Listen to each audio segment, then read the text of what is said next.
Good morning. I hope you had a wonderful weekend. I'm Angela. I'm an independent Beachbody coach. You can visit my site at fitstrongling.com. And I have a lot of things to talk about today. Thanks for joining me. I'm going to start off with our quote of the day. It's by Winston Churchill. It says, "Success is not final. Failure is not fatal. It is the courage to continue that counts."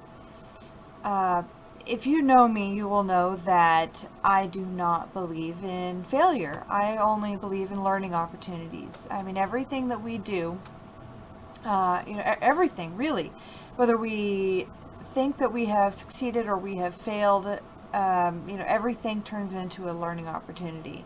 I'm trying to remember who it was. I'm sorry, I can't remember who it was, but someone said that, they didn't, Thomas Edison. Thomas Edison, when he was inventing the light bulb, said, I didn't have 1,000 failures. I had 1,000 learning experiences. And, to get to the light bulb, he tried and failed thousands of times, but he just kept on trying, and he took every time he failed, he learned a new thing to do and made it right. So, I mean, that's kind of how I operate my life is, just because I didn't succeed at something the very first time doesn't mean that I'm a total failure or that I just can't do it or whatever.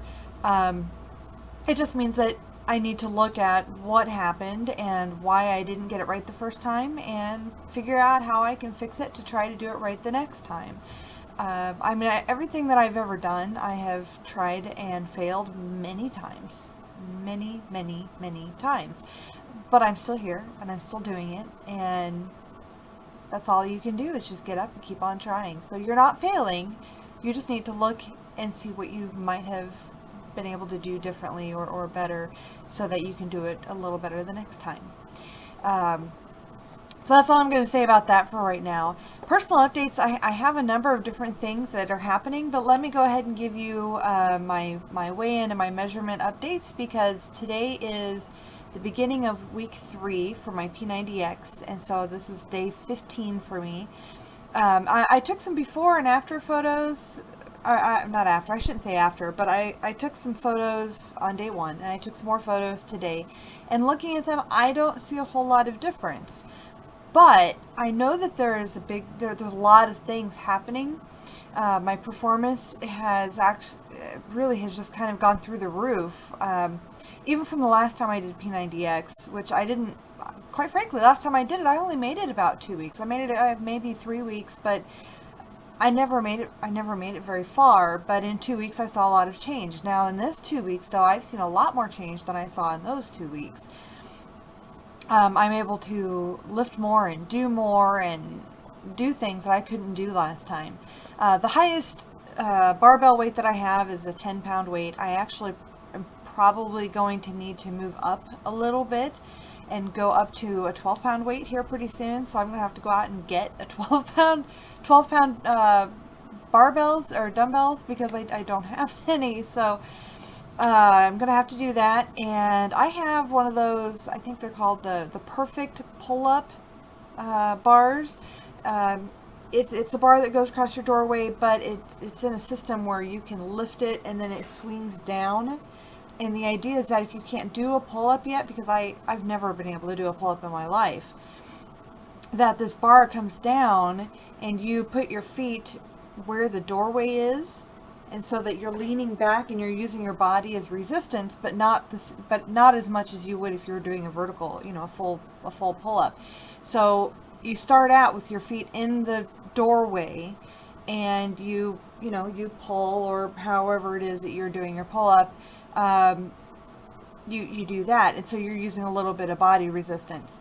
And as you get better, you're supposed to move your feet further into the doorway, into the next room, so that you're leaning more. You have a lot more of an incline, and so you have a lot more resistance. And eventually, the goal is that you can eventually do a pull-up. But it'll go so that you could be completely horizontal, and doing full rows with all of your weight hanging, but your feet still touching the floor. So I'm ready, though. My feet have been in the doorway, and I easily did 20 reps of everything the last time I did it. So I'm ready to move in a little bit. So I'm going to increase my difficulty today, and we're going to see how that's going to go. I'm pretty excited. So things are happening. Things are changing. So far as measurements, I've lost another 1/2 inch for my waist, 1/2 inch for my thigh, another 1 inch for my chest, that being just above the breast line here. My shoulder, I've lost 1/2 inch here. I've started to see some pretty good definition in my shoulders and in my arms. My body fat percentage is down another 1.2%. So all in all, in the first 2 weeks of P90X, I've lost I lost 2.5 inches this week. So total, I've lost 5.7 inches already from just the areas that I've measured. And 2.9% body fat. So I'm really happy with those results. I mean, I may not be able to see much yet. Maybe other people can't see much yet. I don't know, but I know it's happening, and that's good enough for me. And so I know that, it's so long as I keep going, things are going to keep getting better, and I'm going to start seeing changes more in my outward appearance. And other people are going to start seeing that too. So I'm not too worried about it. I was talking to a friend the other day, and she was asking me about a liquid cleanse, mentioning that her and a friend of hers were wanting to do it. I actually wrote a blog about this on my website if you want to go check it out at fitstronglean.com. And we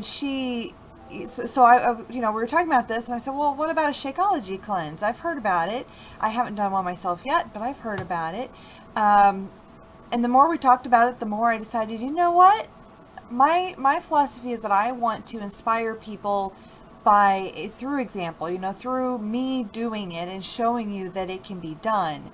And so I decided that I'm going to go ahead and just do this Shakeology Cleanse. I got my first home direct order of Shakeology in. Is this not a huge bag? Look at this. This is freaking massive. It shows here on the back, it shows all your ingredients. It shows, sorry, I guess the camera's reflecting. These are a lot of the superfoods that are in it. It explains everything in full detail right here. I mean, just look at that nutrition list. It's incredible. Everything that's in it is nutritious, wholesome. I mean, it's absolutely incredible. So, the Shakeology Cleanse works kind of like this. It's 3 days, and it's 3 shakes a day, 2 cups of green tea a day, 1 or 2 pieces of fruit a day if you need it for additional calories. I'm a bigger person, so I need more calories, so I'm going to have some fruit. And then a salad for dinner with white grilled protein in the salad. So grilled chicken, for instance. I made some chicken last night, so I'm going to put that on my salad. So we're good to go there. So the breakdown is you start off, I guess I kind of messed up. I didn't drink the green tea right away, but I'll do that in a little bit. Shakeology for breakfast, just water and ice and maybe half a cup of fruit. I chose to not put the fruit in it for this time, but that's because I didn't have any right now, but I'll fix that later.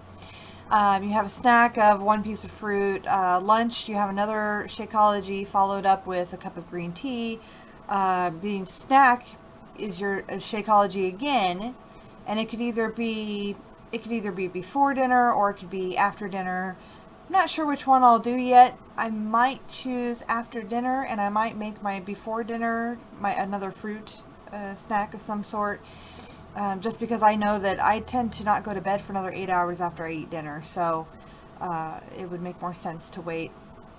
And then, of course, your salad, you have greens, 3 servings of vegetables, plus 4 ounces of grilled white meat, fish or poultry, and 2 tablespoons of non-dairy dressing. And, of course, you're also supposed to be drinking lots of water during this, and absolutely no dairy, including almond or rice milk. So, again, that's all on my website. You can go take a look at that. There's a nice little picture that kind of explains it all.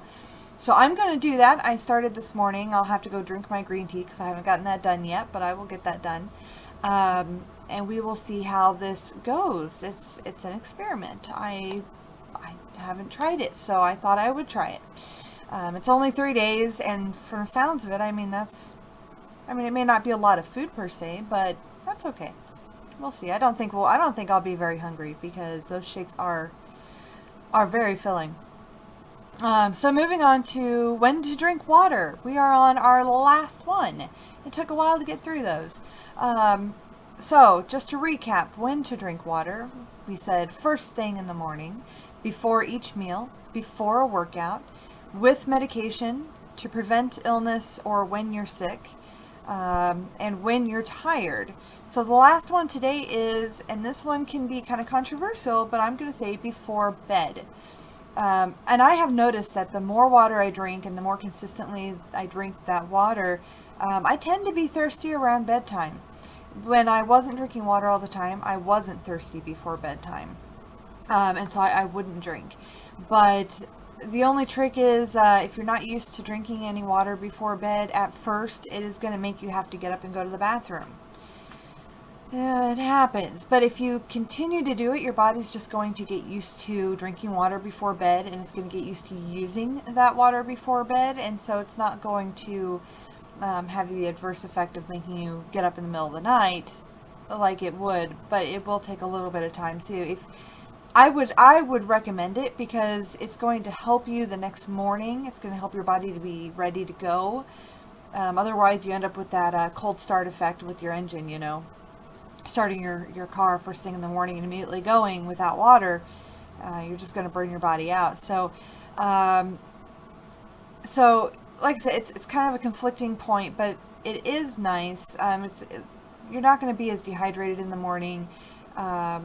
You're not going to be as parched when you're, in bed at night. There's sometimes I've actually woken up and I've been so thirsty just in the middle of the night that I would have to get up and get a drink of water. So I haven't had that problem since I started drinking before bed. So if you don't want to do that, then I would just say keep a glass of water by the bed if you can. That way, if you do happen to wake up thirsty, you can get something to drink. And worst case scenario, I suppose you would have something to drink when you get up in the morning. So it does make a difference, though. I think it makes a big difference in how I feel the next morning if I can drink some water first. So, or the night before. So really that wraps up that whole series. We will talk about something different starting tomorrow, so that'll be a surprise. Another note, the challenge group, I have a sign-up page now, an official sign-up page if you haven't signed up yet, on my website at fitstronglean.com. Again, we're just looking for, I would like to have at least 10 people, and we're going to start on March 4th. So we do have several people who have already signed up, so I'm pretty excited about that. There's no cost to join. There are some different challenge packs that I would recommend, especially if you want to take advantage of the Beachbody promotion that's happening with all the cash prizes and all that stuff. But don't feel like you have to do that. I would love to have you regardless. I want you there. So it'll run for 30 days, and every 30 days I'll just start a new group. So if you like the first 30 days, you can jump into the next 30 days. It's up to you. The prize we're gonna have points awarded on participation, and so the prize at the end will be a copy of Chalene Johnson's book called Push, and it really talks about how to form good habits to reach your goals, whether that's fitness or not. But she primarily takes that on the role of fitness and diet. Last thing, I also added a bunch of other stuff to my website. I've been working hard on it. I'm nowhere near done yet, but I'm still working. I added a bunch of Shakeology recipes. So far I've only gotten the chocolate vegan ones, and I still have a few left to add there, but I'm going to be adding recipes for all the different shakes, including calendars that you can download. You can go on there and you can actually download a calendar of, right now all I have is chocolate and greenberry, but there's two different calendars, so if you downloaded one of those and you have Shakeology chocolate or the greenberry Shakeology, you could have a new recipe every day of the month if you wanted to. So I think those are pretty cool, and that comes from Beachbody. And then it'll, of course, like I said, the post about the Shakeology Cleanse. So I'm going to go do chest and back and ab ripper X, and I'm going to bring it just like always, and I will talk to you later. Have a great day. Bye-bye.